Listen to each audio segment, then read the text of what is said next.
routine in Narok Part 2. আমি মারা যাওয়ার পর আমি নরকে এসেছি 4 মাস হয়ে গেল, কিন্তু এখানকার জায়গা, এখানকার পরিবেশ আমার একদম ভালো লাগছে না। আমি যদি স্বর্গে যেতে পারতাম, কি সুন্দর আমি অপ্সরাদের মতো থাকতাম। এখন আমাকে রাক্ষসের মতো থাকতে হচ্ছে এখানে। না পারি শ্যাম্পু করতে, না পারি স্নান করতে, গা দিয়ে কেমন শুয়োর পচা গন্ধ বেরোচ্ছে, গায়ের গন্ধ শুকলে কেমন বমি পেয়ে যাচ্ছে। ইস, মাথায় মনে হয় উকুনও হয়ে গেছে, চুলগুলো কেমন যেন খড়ের মতো হয়ে গেছে।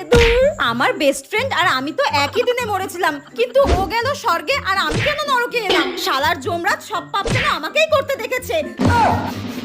আমি নরকে হাঁটাহাঁটি করছিলাম, তখনই হঠাৎ আমার বেস্ট ফ্রেন্ডকে দেখতে পেলাম আর ওকে জিজ্ঞাসা করলাম, কি রে, তোর তো স্বর্গে যাওয়ার কথা ছিল, তুই নরকে এলি কি করে? আমি তো এতদিন জানতাম তুই স্বর্গে গেছিস। আমার বেস্ট ফ্রেন্ড তখন বলল, না রে, আমি এতদিন নরকেই ছিলাম, নরকের ওই কুয়োতে আমাকে বেঁধে রেখেছিল এতদিন। আমার বেস্ট ফ্রেন্ডের এই কথা শুনে তো আমি ভীষণ খুশি হয়ে গেলাম আর হাসতে